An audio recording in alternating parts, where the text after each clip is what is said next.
Good morning, and thank you for tuning in to the Andrew Tate Show, brought to you by the GSMC Sports Network. We've got a great show for you guys today. We're going to be covering Anthony Joshua and Francis Ngannou, the Carolina Panthers and Bryce Young, the CFP format and revenue distribution, and as always, of course, make sure you stick around for later in the show when we'll be diving into the oddities of the day. Before we start, I'd like to ask that you guys like and follow the show. Also, we get a number of questions from the viewers that come in during the show, so to ensure that your question gets read on the air, I ask that you use the tips and donation link with your question. The tips and donation link is gsmcpodcast.net. Just put your question at the top of the list so that I can see it, and it also just really helps the show. Hello, Tate. How are you? Hello. Happy Monday, Faith. Happy Monday. I was refraining from talking to Faith this morning because Faith had that Monday morning glow about her today. Mm-hmm. That sounds kind of like kind of bad. But so I want to understand, how was your weekend? My weekend was great. I told Tate before the show started, he asked how I was, and I said, I'm good. I partied way too hard this weekend, but I had a great weekend, good weekend. Oh, you just can't be you partied too hard. We want details.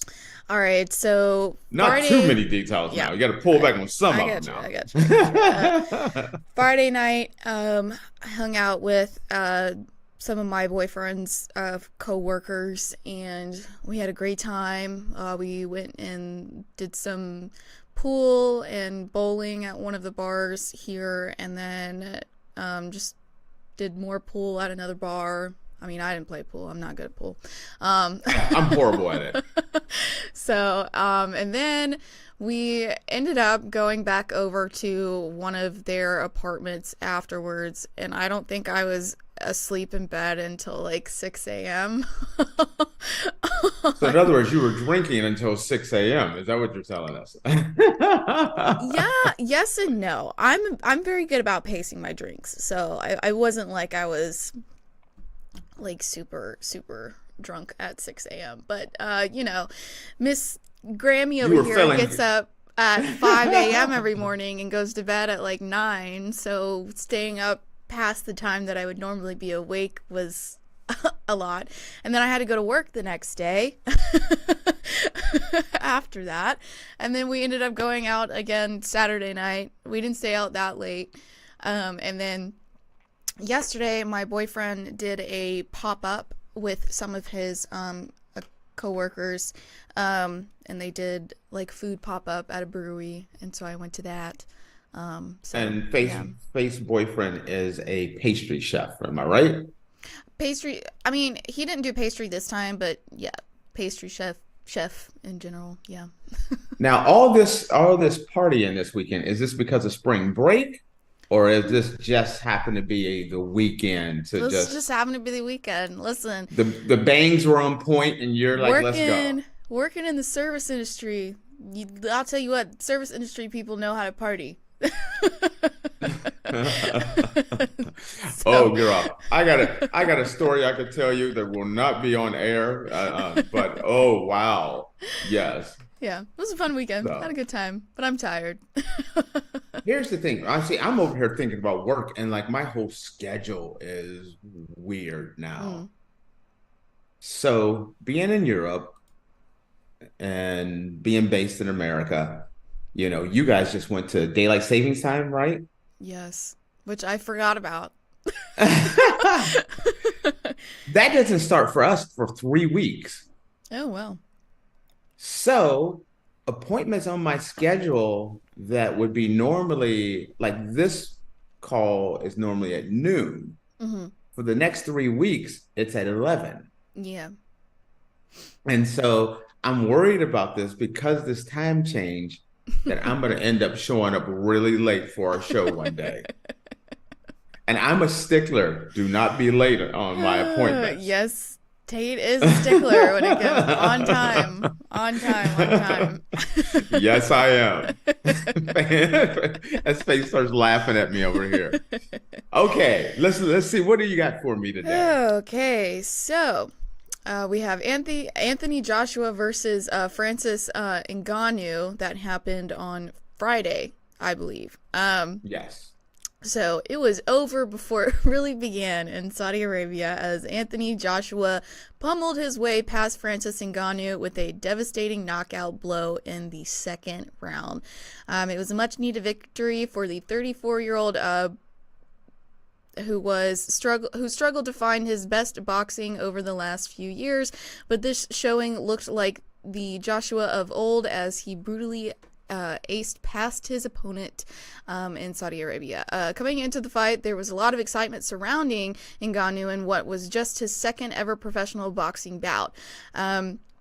He had made a living in the UFC, where he had been a heavyweight champion, but the veteran fighter fancied a change of scenery and moved from the octagon to the ring. But if you guys saw this, whoo, baby, he folded over like a chair. Okay. So, did this surprise me? It did.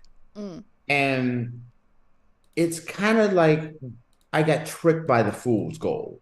And what I mean by that is, give you a little background. Francis Ngannou, former UFC heavyweight champion, I believe current PFL champion.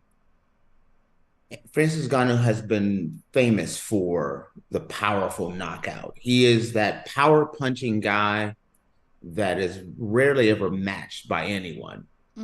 But that's in mixed martial arts. There's a reason why there's two different organizations. Mixed martial arts, it's judo, jujitsu, wrestling, boxing. You have to be a very rounded fighter to fight in the UFC or PFL, which means you are good at a lot of different things.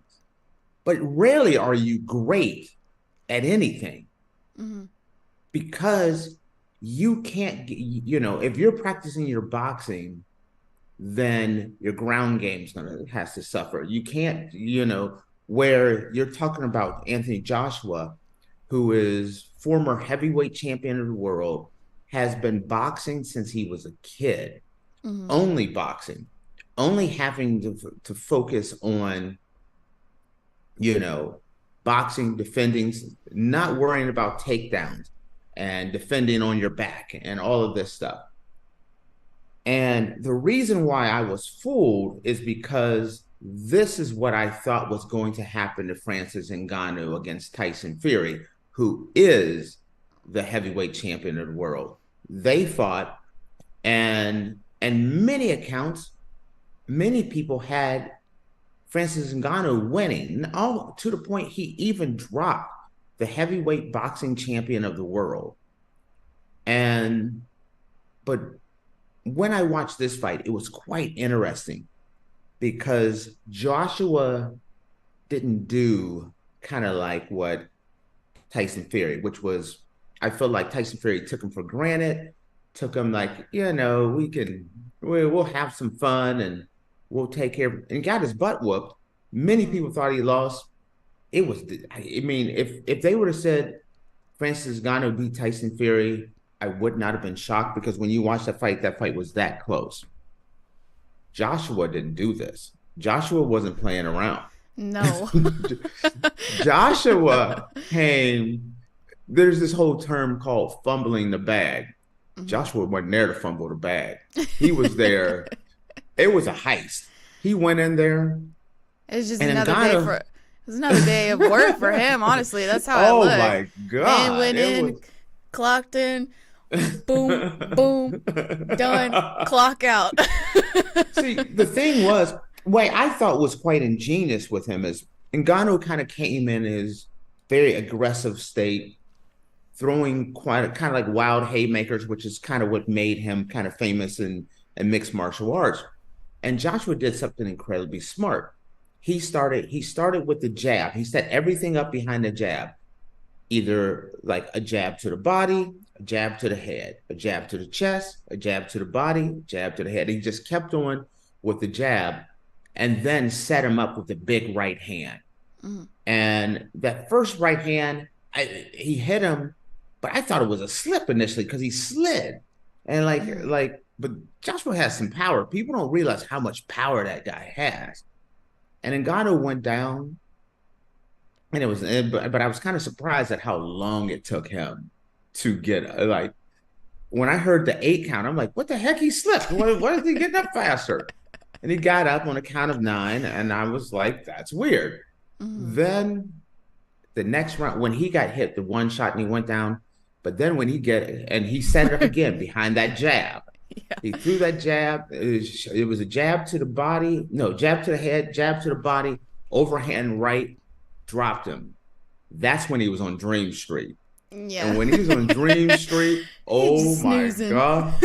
He stood up, and Joshua didn't even set it up behind the jab. He just threw a straight right hand, and Ngannou was out so cold, I thought he was going to start sucking his thumb. He was hurt. He was out. I mean, yeah, you could have counted the 35, 40, 50, and he was not getting up. He was taking a nap. It's this, in the world of combat sports, karma is a bitch. And I look at how he knocked out Alistair Overeem, and Reem got knocked out, that he was just straight as a board. Well, Ngannou got knocked out. He was straight as a board. He got put down. Yeah. What are you gonna say? I never watched boxing, MMA, anything like that before. So this was the first time I ever really like watched something like this. And you should have seen my face when that man just went. I was like, oh my God. Man, a straight right hand can make you take a nap. I mean, a nap. A straight right hand is brutal. And there was the last one. It was just no setup. It was just straight down the pipe, and it landed flush. And I'm telling you right now, there's not a man on the planet that would have stood up from that shot. That was as clean as a shot as I have ever seen. Man. Well, he looked like he was struggling with the first one, where he get back up from that. And I was like, there's no way we already first hit. And he's already down for the count. Now, here's the thing, though. This really sets up Tyson Fury. Tyson Fury has his title fight coming up. If he wins that one, then if I'm Tyson Fury, I'm immediately fighting Francis Ngannou next. And then I'm fighting Joshua. He could go up with 3 massive paydays in a row but the blueprint has been made. You can't start boxing this late in the game and think you're going to be able to compete on that level. Just because the heavyweight champion kind of was feeling himself and was quite cocky, allowed Francis Ngannou to stay and get into the game. There's a lot of fighters, I think, that can do that to Francis Ngannou as a fighter. Boxing is different than MMA. Now, you switch that around and you put that fight in the UFC, and I think it'll be a totally opposite reaction. I think Ngannou would destroy Joshua and punish him, but not in that boxing ring. No. You stay in your area, he stays in his area. Yeah. It rarely ever works out for a guy to be like, you know what? I've been doing this sport for 20 years, my entire life. I'm going to go on over. I'm going to go start doing this other sport. It rarely ever works. Yeah. Eventually, especially in combat sports is one of those things where a bad day at the office, Faith, for you is, man, I slipped up and I said something, I'm embarrassed. A bad day at the office in boxing and in mixed martial arts is, someone just knocked my head into the 3rd row. and I'm embarrassed. And you look like a fool. Yeah. Did you enjoy the first off, my breakdown was longer than the fight. Do you understand that? Well, what was so funny is like Tate asked me to watch the fight for the show, but they said they were like, it's not going to take long. It was literally like, I think it was maybe 5 minutes. I was like, oh my gosh. I think it was 4 minutes. I was like, that was the most lopsided fight. And Ngannou got hit with some of the cleanest shots. Man, he got baptized in the ring. He saw Jesus. He did. Yeah. Jesus came down. Oh my God.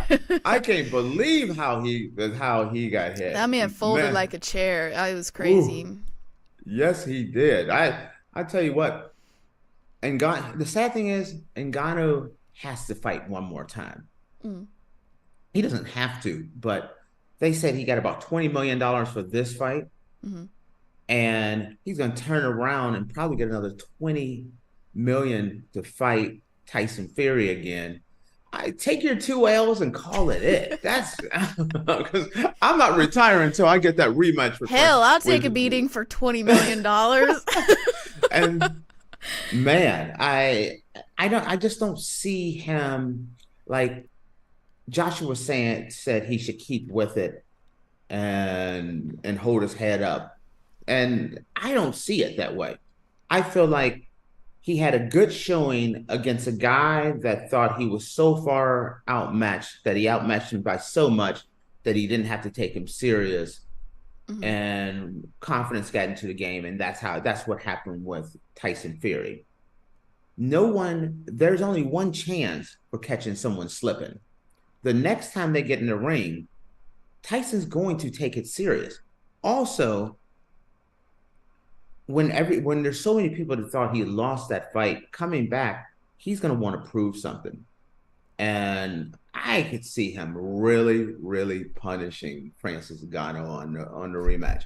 I give Francis' boxing career for me is over. And it might, when you get knocked out like that, the question is sometimes those shots that caused such a massive concussion, because he was on Dream Street. Sometimes you don't come back from those. With a knockout like that, if I'm Francis Ngannou's camp, I'm not doing MMA. I'm not doing boxing for 12 months. That brain, you got to rest the brain. I think you got to give him a year before he comes back getting a shot like that. Man, I got a headache. I had to take me 2 Tylenol PMs after seeing that shot. He was counting sheep. Oh, woo. Big angry sheep. Yeah. That was a sight to see. Sure. It was worth. Told you now. I've made Faith a boxing fan. Slowly, I am corrupting Faith on every level. Slowly but surely. Alrighty, guys. Well, we're going to take a quick break, and when we come back, we're going to be discussing the Carolina Panthers and Bryce Young. So stick around. I feel like I'm losing my mind. Is everybody in the world blind? Please, Lord, give me a sign, a sign. I feel like I'm losing my mind. Is everybody in the world blind? Please, Lord, give me a sign, a sign.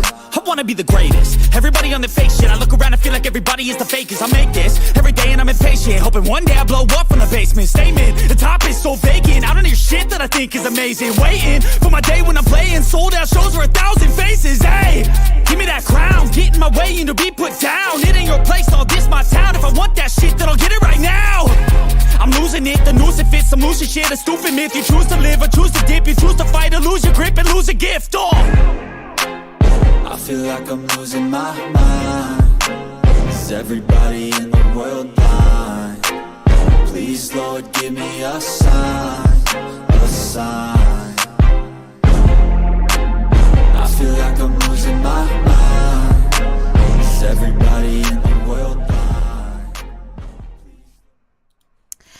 Alrighty, guys, welcome back. Earlier, we were discussing Anthony Joshua and Francis Ngannou, and now we're going to be talking about Bryce Young and the Carolina Panthers. But before we do that, I just wanted to remind you guys to like and follow the show. Also, we get a number of questions from viewers that come in during the show, so to ensure that your question gets read on the air, I ask that you use the tips and donation link with your question. That link is gsmcpodcast.net. This puts your question at the top of the list so that I can see it, and it also just really helps the show. I'm going to put Tate's business out there since he puts my business out there all the time. Physically got up out of his seat and went and got his snack for the day. Brother got to eat. What do we have today? What is... Okay, this is same thing as before. It's the pastry. It's like phyllo dough with ham and cheese inside. Then they bake it. It's all nice and gooey. The ham is on point. It's all flaky. It just starts flaking off left and right. I'm jealous. You got, wait a minute. You got a guy that makes this stuff for a living. He gets paid to make pastry. I don't, it's just... Right. He gets paid to make pastry. That's his job. Do you think he wants to come home and make more pastry? This is true. If He you're does working, it sometimes, but if you're working at McDonald's and someone says, "Hey, will you make me a Big Mac in the kitchen?" You'd be like, "No, no. fool." Yeah. So I do understand what you're getting Yeah. at there. Yeah. Yes. So okay, all right. So what do you have for me here? So, the Panthers didn't properly prepare Bryce Young. The quarterback didn't stand a chance. The Carolina Panthers didn't create the ideal environment for quarterback Bryce Young to thrive in during his rookie season. Bryce really didn't stand a chance, said a source with direct knowledge of what was going on with the team, according to ESPN's David Newton. After Young was selected with the number 1 overall pick in the 2023 NFL Draft, many expected the former Alabama standout to deliver an exceptional inaugural season. That wasn't the case, as the 22-year-old completed just 59.8% of his throws for 2,877 yards in 16 starts. He also racked up 11 touchdown passes compared to 10 interceptions, while the Panthers finished with the league's worst record of 2-15. While Young's struggles were apparent, it's also fair to question the coaching and personnel around him. Head coach Frank Reich was fired after the Panthers got off to a 1-10 start, while offensive coordinator Thomas Brown wasn't retained by the team after new head coach Dave Cannells was hired once the season concluded. Newton noted that there was a difference in philosophies between Reach, Brown, and offensive line coach James Campen. In fact, the team used a pistol formation in week 1 that wasn't implemented until the week before. This likely affected Young's preparation heading into his first career NFL start. I see you shaking your head. So, what's going on? Okay. When you go to a dumpster fire, don't be shocked when you get burnt. Just don't be shocked. Yeah.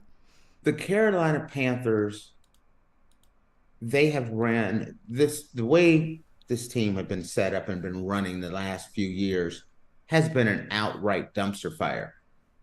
If you're a young quarterback, you need a solid coach, a solid offensive coordinator, a solid quarterbacks coach. You need weapons. They had none of that. Bryce Young was put in a really bad situation where no one could have succeeded.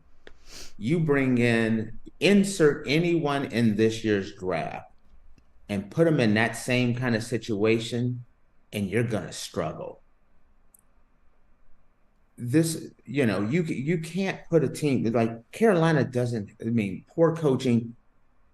To have your coach come in, put in an offense a week or two before the season starts is like, whoa.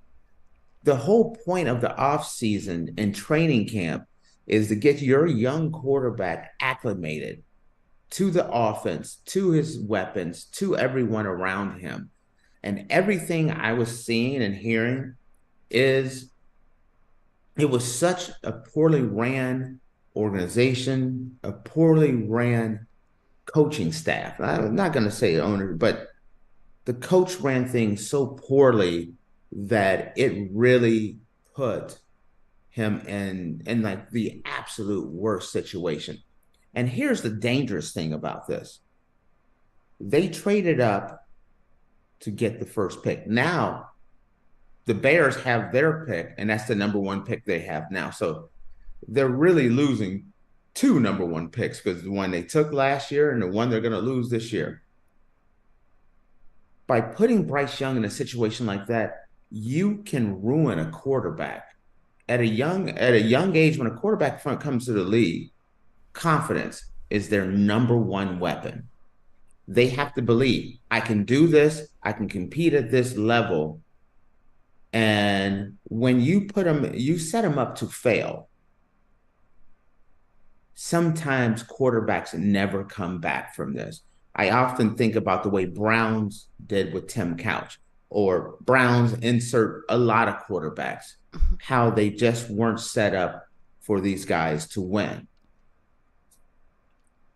That's one of the things I love about what Kansas City did with Patrick Mahomes. Patrick Mahomes, stellar quarterback. But what do? They let him sit behind Alex Smith for a year, let him get acclimated, get his confidence up. Mm-hmm.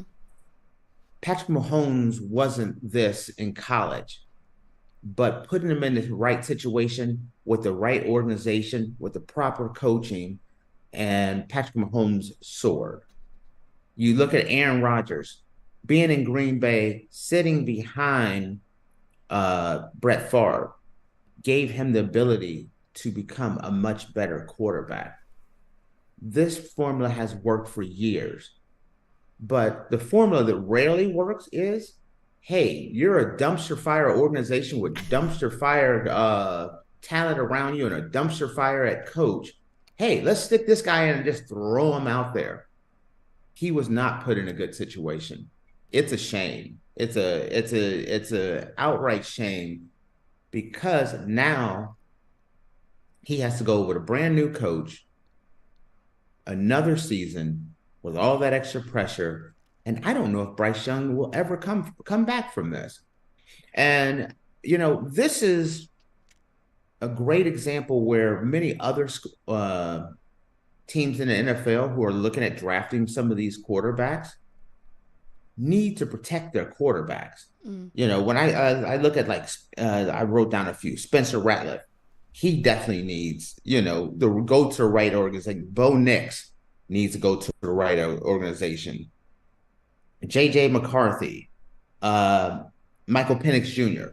These are guys that could be, in my opinion, great starting quarterbacks in the NFL, provided they go to the right place with the right situation. Because if you go to the wrong organization that doesn't know how to develop you, they will develop bad habits, or they'll lose their confidence. And next thing you know, these guys are out of the league. It is such a dangerous thing you have to have the right person.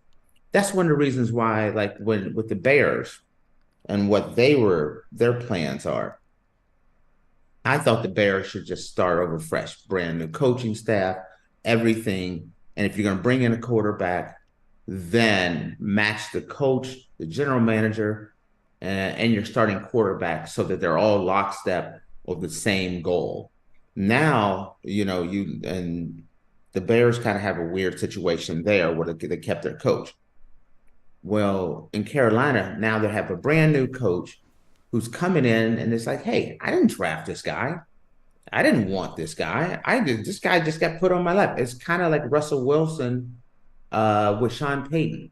Sean Payton is like, I didn't give him that money. I didn't go out and get him. He's not my guy. I want to bring in my guy. So he didn't really put Russell Wilson in a place so he could succeed. I'm definitely very concerned for Bryce Young because I think he's an incredibly talented quarterback that may have just ran into the absolute worst possible place to go. So you don't think it's has anything to do with his skill set. You think it's how the team has been set up. Yes, I think Bryce Young is incredibly talented. He's small, but we have shown that there are Tua in Miami, um, the quarterback in Carolina, not Carolina, but in at the Cardinals. These are small quarterbacks who've shown that they can play in the NFL. It just comes down to, do you have the right coach to put you in the right situation? That's the most important thing. And I just think no one was set up worse than Bryce Young this year. That was a horrible place for him to go, in my opinion, from the jump. Soon when I saw that the trade up for him, I'm like, oh boy, it's gonna be some rough years. I kind of feel that way with Caleb Williams right now, where you know you look at the Bears, and before I start this, we had a guest, not a guest, but a comment on our account about the Bears, and he agreed with me that the Bears should trade both of those picks back. And I definitely think they should, because what they need is more protection and weapons, and then go get your quarterback. The Bears, when you look at the Bears, by putting yourself in a situation where you trade out of that number one pick, but you get a boatload of picks for that one. You trade out of that number 9 pick, you get a nice haul for those. You slide back in the first round, you get your quarterback, but then you got a lot of weapons to set your quarterback up for the future. Get him a receiver, get him some blocking, get him a running game, put the weapons around him. You can do that just by trading back. And you could set the Chicago Bears up for years to come, where I look at the Carolina Panthers, their quarterback is going to have an uphill battle from this point on, because they don't have a lot of weapons. They can't get the haul of picks that the Bears can pick as well. So if the Bears did this and traded back, I think they could set up a guy for years to come. So that was just my take there. Yeah. It's crazy to see like what an organization can like do to like their players and how it affects things. Like if there's bad coaching, or you can ruin a player. Yeah. I mean, because he was number 1 overall pick last year, and now he's not doing. Imagine your dream was to get to the NFL, and you were this great quarterback in college. You're feeling confident, and then you go to a organization that's not giving you the tools to be successful. And you're not, they're putting in offenses a week or two before the season starts that the speed of the NFL is so much different than college football. That's the number one thing. So your goal as a coach is and there's a lot more information to get acclimated to. So you have to get acclimated to the speed of the game. And that could take anywhere from 3 or 4 games to a couple years, just the speed of the game. Then how complex the offense is. That's another part of the game that takes you a while. And sometimes when you see an NFL playbook, it is crazy. I don't understand how anyone could handle doing an NFL playbook. But try and remember what read goes where. The quarterback has to know every aspect of the offense.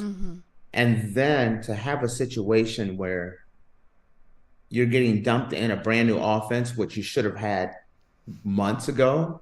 You should have been looking at that. When you walked across stage and shook the owner's hand and you put on the cap on your draft day that you were going to the Carolina Panthers, day two should have been, hey, we're excited to have you in here. We're going to have some people that's going to get the playbook to you, start getting you worked up on here. We're going to not, hey, we're going to go to the 2 weeks before the season starts. Let's go to the pistol offense.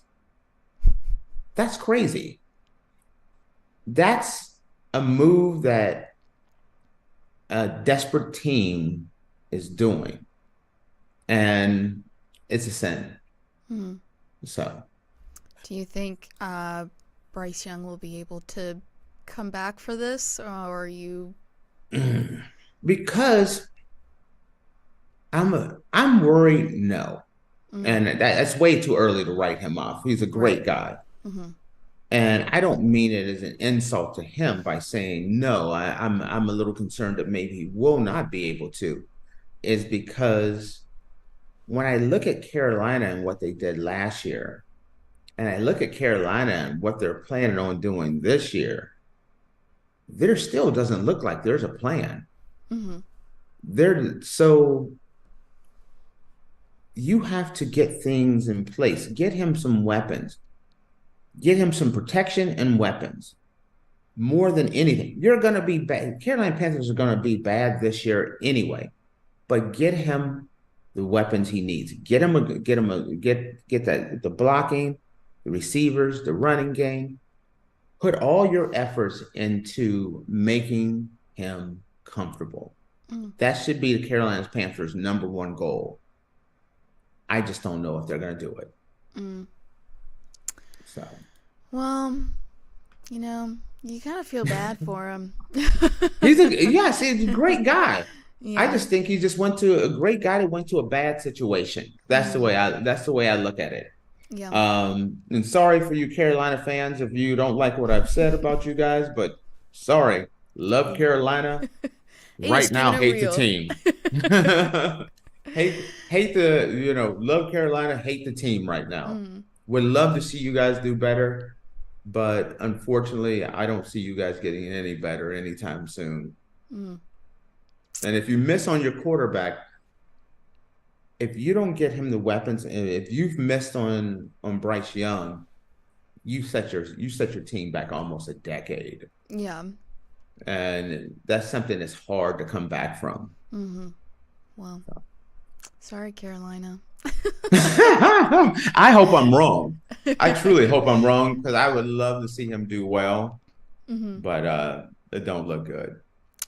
Well, guys, with that, we're going to take a quick break, and when we come back, we're going to be discussing the college football playoff format and future revenue. So stick around. We'll see you in a second.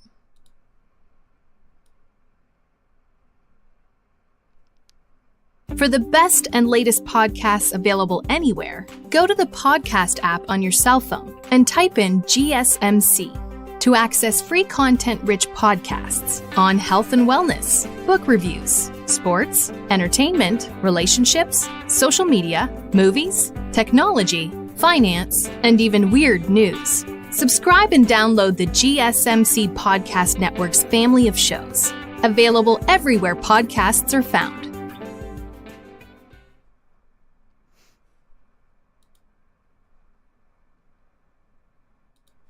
Alrighty, guys, welcome back. Earlier, we were discussing the Carolina Panthers and Bryce Young, and now we're going to be talking about the college football playoff format and future revenue.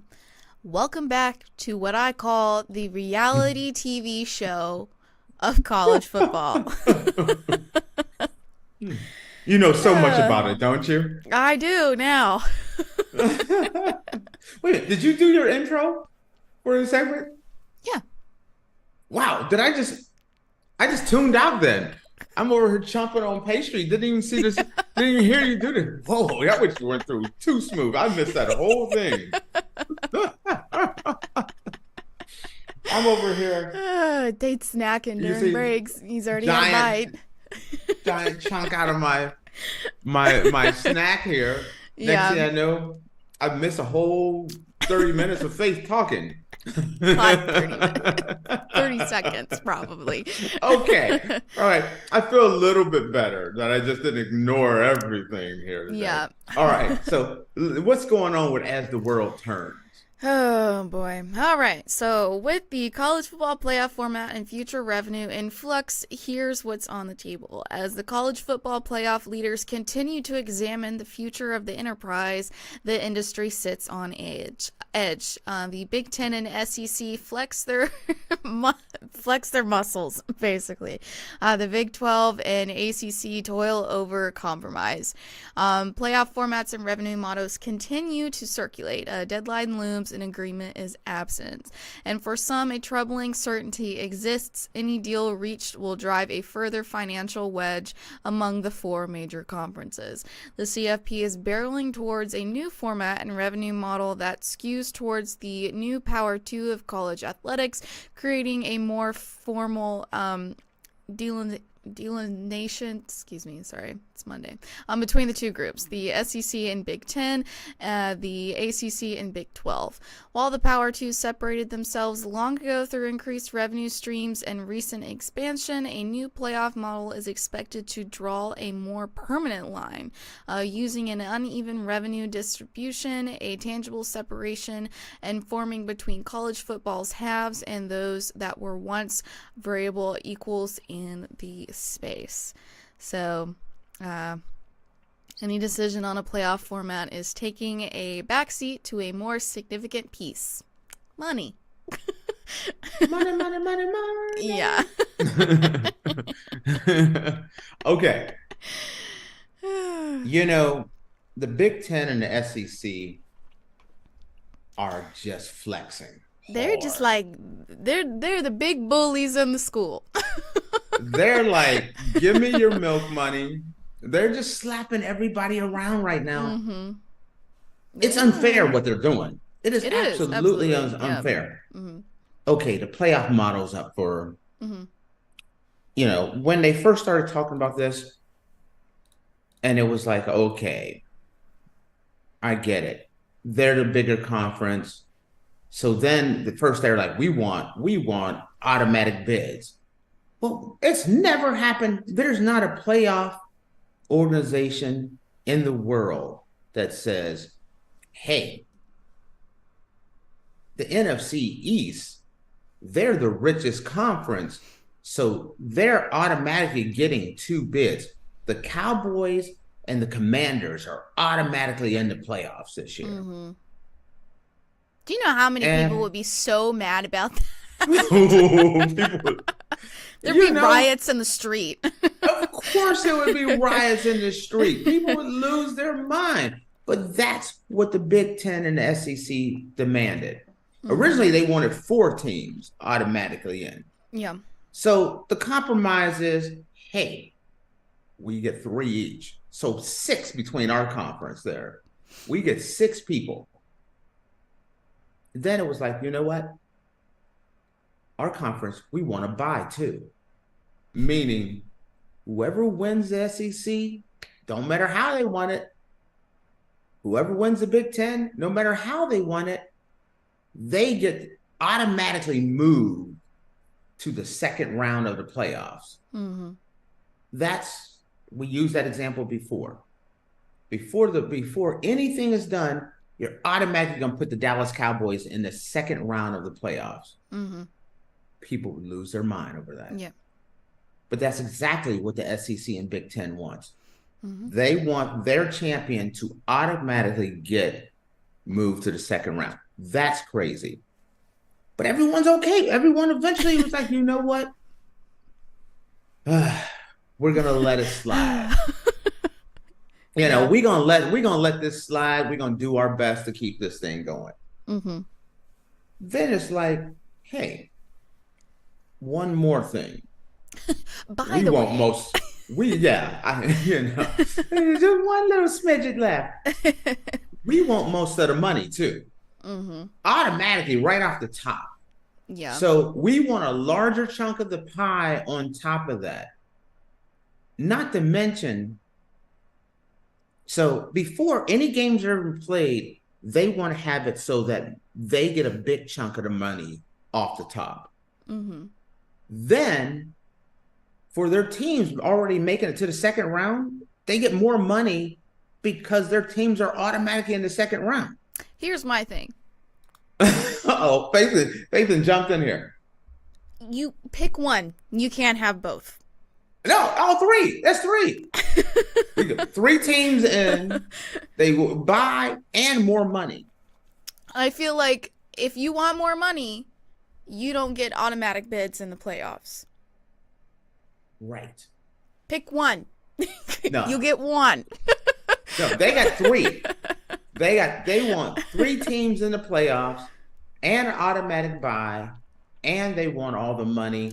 I mean, it's like toddlers trying to fight over toys. This It's I don't want little Jimmy playing with any of my toys. He can sit there with a piece of paper, and he can figure out something to do with that. That is kind of like if a woman went to her family and said, "Listen, I'm getting married, mm-hmm. and I want the big giant wedding.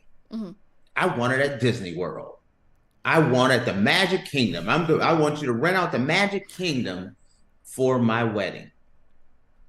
Also, no thanks. I want you to get me a house. Yeah, you got to get me a house too. Mm-hmm. And you got to pay for your grandkids' college. I want you to buy me a fancy car too. Yeah. One last thing. Can you give us a lump of cash on top of that, mm-hmm. so we can get off to a fresh start? Mm-hmm. That's kind of equivalent of what it is. I'm not trying to sound sexist. I just use that as an analogy. No, you can insert your male analogy in there, whatever you want to do. Yeah. But hey, we want our team. We're the biggest and baddest and richest, which is. It happens from time to time. You look over the last 100 years of college football. It fluctuates. Pac-10 was the best conference at one point in time. Mm-hmm. The ACC was the best conference at one point in time. The Big 12, the Big 8, it just goes on and on. The SEC, the Big 10. It changes over time, but one thing's been consistent. If you were a good team, mm-hmm. you got to the postseason, whether it was bowl, national championship, and the Big 10 and SEC is like no more of this level playing field anymore. Yeah, they are like we have the advantage right now, so we're gonna make it so that no one will ever be able to have an advantage over us again, because now we're gonna get the most amount of money. mm-hmm. We're going to guarantee that we have the most amount of teams. We're going to guarantee that our guys automatically make it to the second round. We're going to get more money because we have more teams in. And because we have more teams in, we're going to make it to later in the rounds as well, which gives them even more money. Mm-hmm. So I think it works out to about 56% of the money is going to go to those guys, and it's going to work out to about 30 million a team. Mm-hmm. Where if you're a Power 5 team, not a power team, a group of 5 team, if you even get there, you're hoping to get about $2-3 million when they're talking about $30-40 million. Not to mention they're already going to get that $70 to $100 million they got with their television deal on mm-hmm. top of that. Mm-hmm. They're setting themselves up. And guess what, Faith? They have no choice. Right. ESPN has said, listen, there's a deadline. Mm-hmm. One thing, it's like, it has to be decided next week, or there's a risk that ESPN is going to pull their deal. So the Big 12, the ACC, and the group of 5, they're going to have to say yes. They have no choice. because here they hold the ultimate hammer. We'll leave the NCAA. We'll leave. We will leave the NCAA, the Big Ten and the SEC will leave the NCAA, leave you guys behind. You can have your own national championship, and we will do our own national championship, and we won't include you. And guess what? When you look around and you see a playoff, and it's Georgia, and it's Alabama, and it's Ole Miss, and it's LSU, and it's Florida, and they're in the playoffs against, Texas and Oklahoma, and they're in the playoff against Ohio State, Michigan, USC, Oregon, Washington, Penn State. Who's going to watch the other playoff? They're not. What playoff are you watching? Where you understand? Yeah. They know they have this right now. That's their playoff. Are you going to watch the playoff? Let's say you're going to have Florida State and Clemson, maybe Miami and Louisville, okay, and Pittsburgh, and we're going to have Texas Tech and Iowa State, Kansas State in their playoffs. It's kind of like, nah, dude, I'm going to watch this one. And if you're ESPN, which one are you going to give the television, if they split apart, where's that television money going to go? That television money going to Ohio State, Michigan, Alabama, Georgia conference. They're not going to be going to, Kansas State and Kansas playoff games. These guys are over a barrel now. They know it. The thing that has always kept things balanced is that they never decided to collude together. Collusion. Meaning, the Big Ten and the Pac-12, when they were both on top, they didn't decide to collude together. Or when the ACC was doing well. Now, but this time it's Florida. The SEC and the Big Ten have talked, and they're a team. The two biggest giants are now teams, and they know it. And so they're doing what they want to do because they can. And everyone knows if they leave, we get left with nothing.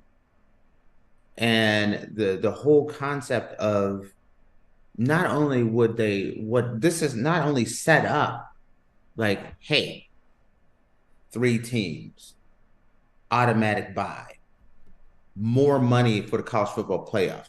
We already have the largest television contract in college sports history.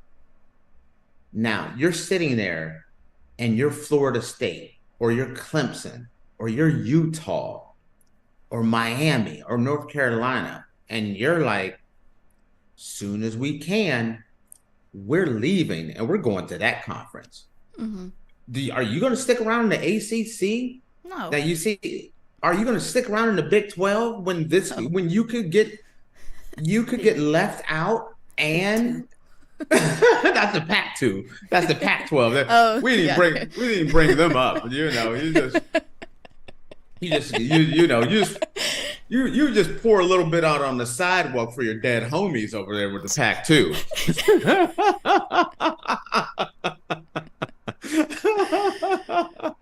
Oh gosh. Yeah.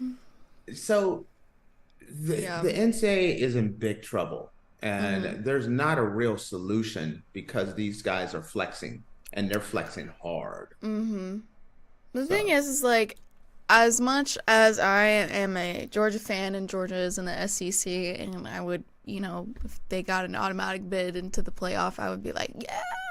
But it's not fair. It's not fair. It's not fair for anybody else except the SEC and the Big Ten. That's not fair. It may be fair for them, but it's not fair for everybody else. Let's say, Faith, you got a scholarship when you got out of high school to go to Clemson or Florida State. I'm just saying. And you're going there and you're loving it there, and now someone's telling you that, hey, your conference doesn't matter. You're not going to get the same amount of money. You're not going to have, imagine, take yourself out of being in the SEC and put yourself in some of these other schools. Mm-hmm. You'd be heated. Yeah, absolutely. There's nothing about this that is fair. No. But it's going to happen. I don't need to have like a crystal ball to tell you the future. I got faith. And faith says it's over. It's over. They're going to do it. Yeah. I'm willing to bet you they cave by next week. Now, I'm not talking next year. I'm saying by next week, they cave and they give them everything they want, because the alternative is that if ESPN pulls that contract, then they'll leave. And then those other conferences are really hurt. Mm-hmm. And so that's the reason why I could see them. I mean, I think a lot of this stuff is going to come to a head within the next 2 weeks. Right. So. Ooh, boy. Eat my popcorn. Is it not? I mean, it's been this way every year for a decade and a half. The college football off season is better than the regular season. That's crazy to say that, but all hell breaks loose in the off season. And that's just one of the stories. You're still looking at Florida State, and there's rumors that Clemson has been putting together a big old pile of money, gearing up for they're trying to figure out how they are going to have to deal with the legal issues and how they're going to get out. Then there's also talk and rumors that the Big Ten and the SEC are tossing around, if this doesn't work out, how do we add more teams? Maybe we break up that ACC and invite those teams in. And so there is still rumors that some of these, that the SEC and Big Ten are not done expanding. So that's another thing that could kick in there. Yeah. All the stuff with the name, image, and likeness. It's a madhouse. It is an outright madhouse. It's a mess. In college football. This is a mess. Somebody spilled their juice and they are not cleaning it up right now. Listen, this is the kid that has all the toys, and he's like, not only that, I want the Xbox, I want the PlayStation, pony, I want it all. Yeah. And they can get it. And that's the way they're acting. They're a very wealthy, rich kid with no boundaries. The SEC and the Big Ten right now. And nobody's slapped their wrist or anything either. They're getting everything they want. And for anyone that's listening that don't agree with me, think about and think that the Big Ten and SEC are correct. Put yourself in a school that's not in the Big Ten or SEC. Let's say you're going to school at Kansas State or Washington State or Florida State. Ooh, Florida State, that's kind of a rough one. Clemson, North Carolina. Florida State's a little special right now. So, but you get where I'm coming from. So, all right. All right, guys. Well, with all that juicy drama, we're going to take a quick break, and when we come back, we're going to dive into our oddities of the day. So make sure you stick around.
Alrighty, guys, welcome back. Earlier, we were discussing the college football playoff format and future revenue, and now we're going to be diving into our oddities of the day.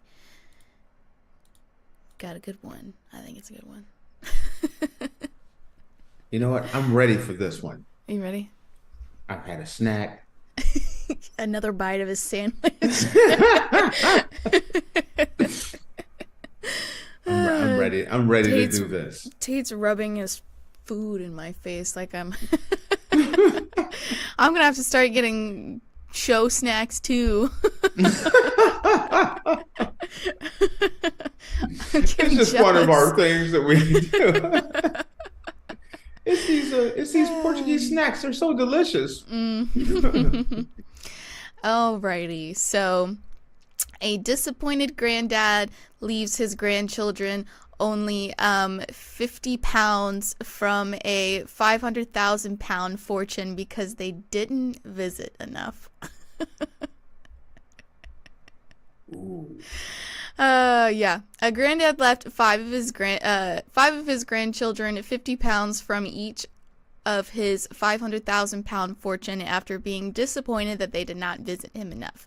A judge recently ruled Frederick Ward Sr. from Ealing, London, who passed away in 2020, was entitled to make changes to his will, the Mirror reports. A previous version of the veteran's will would have included a sizable inheritance for 5 of his granddaughters, but he later opted to split almost the entirety of fortune between his 2 surviving adult children, Terry Ward and Susan Wiltshire, rather than a third going to his late son's children. As a result, the children of his deceased son, Frederick Ward Jr., were left with only 50 pounds in an envelope, which sparked a family row. The former soldier, who was 91 when he died, informed his legal representatives that he was hurt after his late son's children didn't visit him while he was in the hospital 3 times with a lung condition. Mr. Ward's 5 granddaughters, Carol Gowing, Angelina St. Marcelli, Amanda Higginbotham, and Christine Ward and Jeanette Pett. The crew. Yeah, the crew.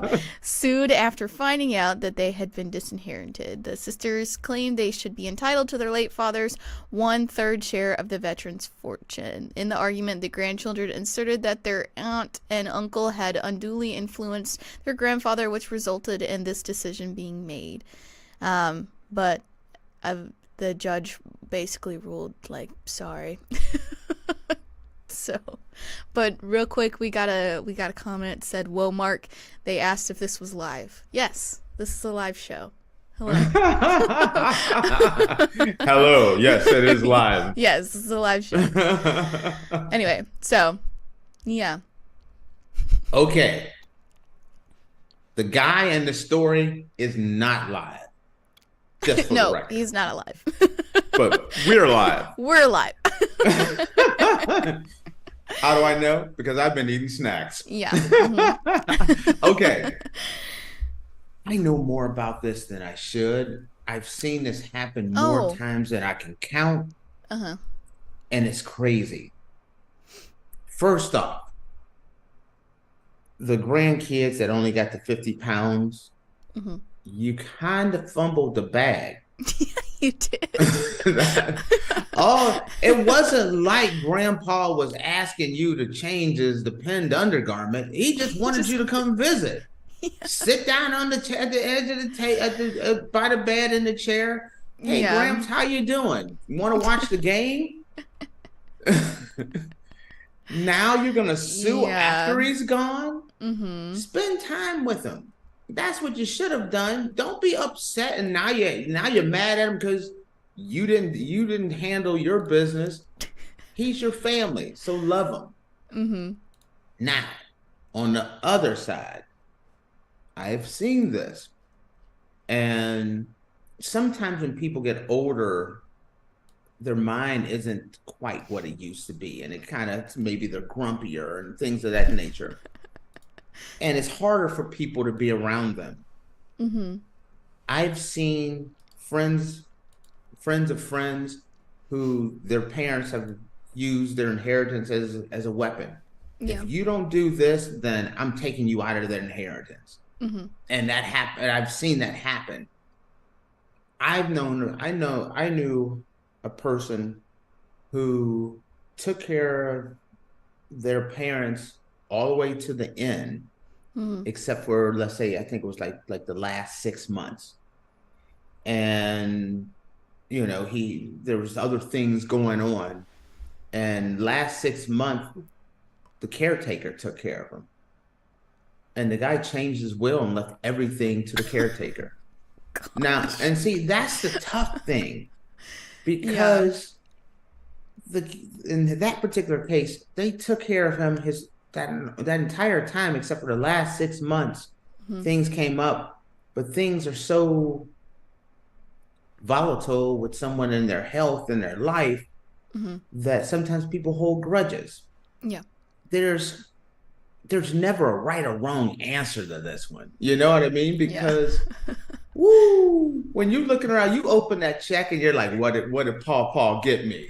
Let me open this. Let's see what Paul done hooked the brother up with. $50. And you look at it and you're like, he's just a kidder. That's that erasable ink, There's going to be more zeros going to start appearing on this bad boy, right? And 50 euros is about $55. Was it pounds, euro? What was it? 50 pounds. So American dollars would be about it would be like 65 American dollars. Yeah, so about $65. Ooh. At that point, That'll buy you gas. No, it That'll won't. put gas in your car.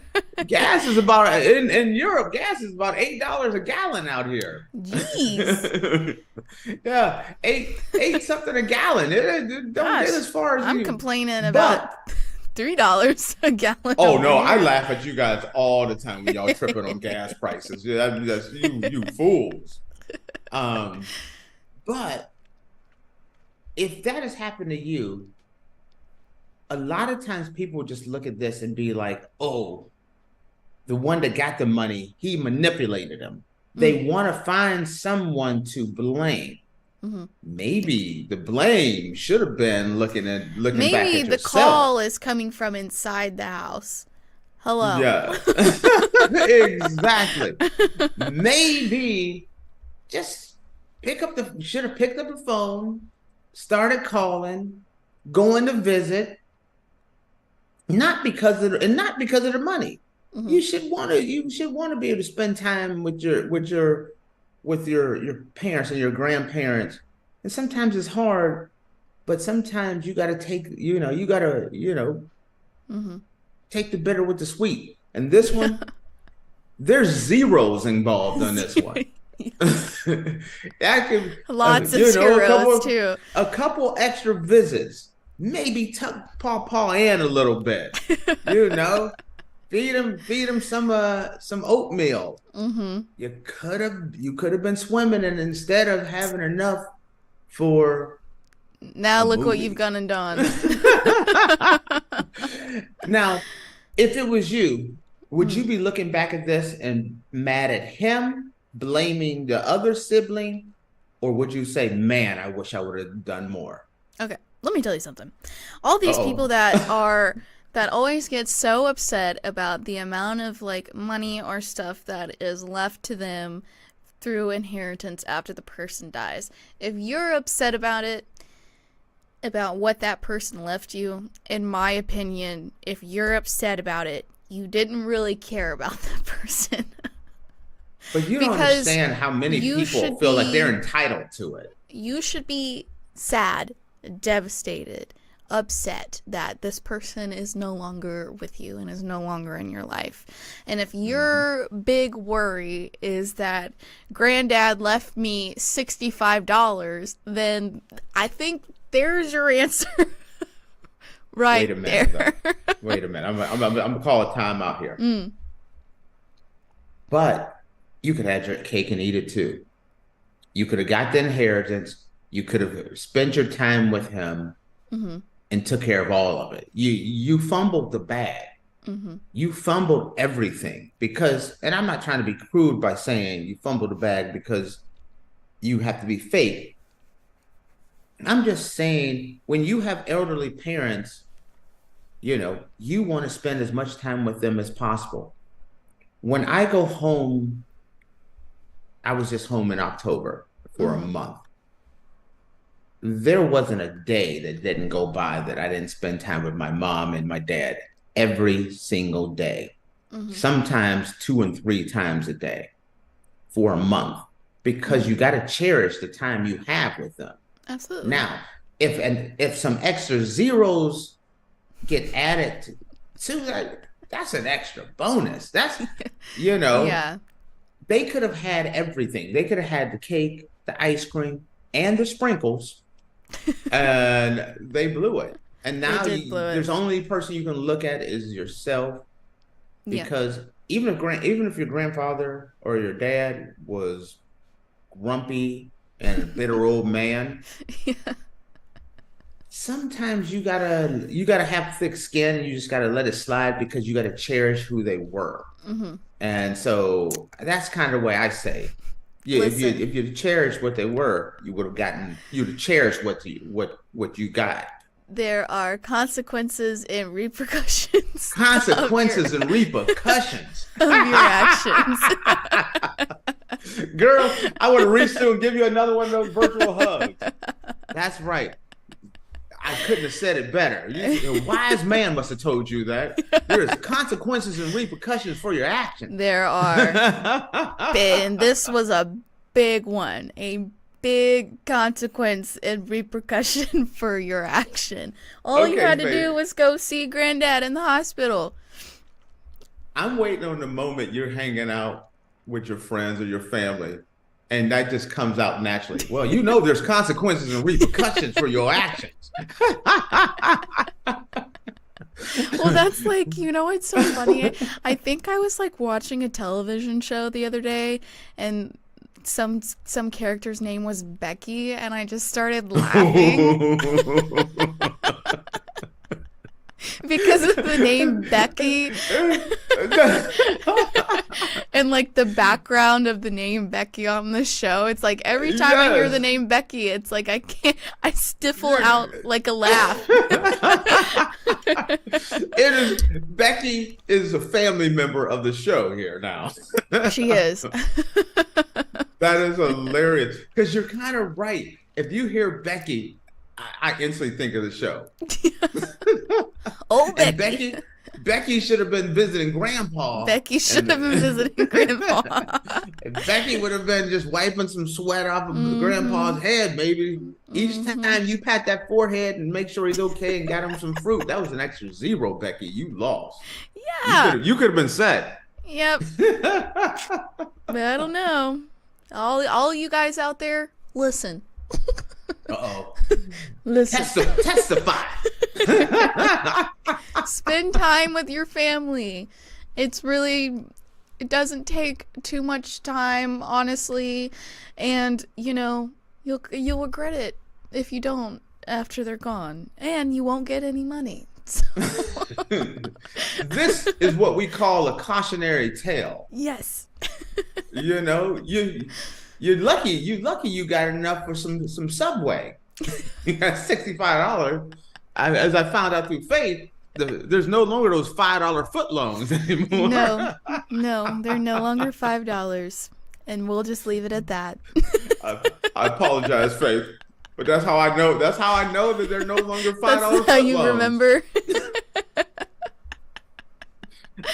Faith had a slip up on the show one day, and it's a special moment. That's all I gotta say.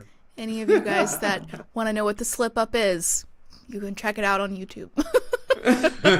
Forever. And it will haunt me till the day I die. Ooh. That's the cool thing about this. There's always, every once in a while, these little slip ups. We both have had them. Yeah. Some of them a little more biblical than others. Some a little worse than others. Yes. Just like we started there's levels to the game. Like Francis Ngannou found out there was levels to the game, and that's why he took a nap. There's levels to these Sometimes mistakes I'd be taking a nap. Sometimes I KO myself. So. Ooh, yes. And the sad thing gosh. is, I can't even get on you because the biggest mistake of them all was mine. So you have more. I just have mine are just bigger. Oh gosh. All right, guys. Well, with that, we're going to close out the show for today. Thank you so much for tuning into the Andrew Tate Show presented by the GSMC Sports Network. Your support means a lot to us, so please remember to subscribe to the show and leave a positive review. It really does make a difference. We also invite you to follow us on Facebook, Twitter, TikTok, and Instagram for more content and updates. Thank you once again. Have a wonderful day, and we'll see you tomorrow. Peace. Out. Tate's already reaching for his sandwich.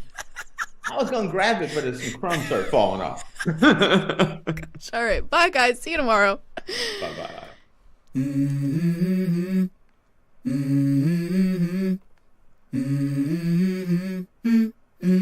Let's go. I wake up to a little bit of drool on my pillow, feel like it's gonna be a bad day. Yeah, I'm tired of shit, and the coffee ain't hit yet, damn, ain't that great.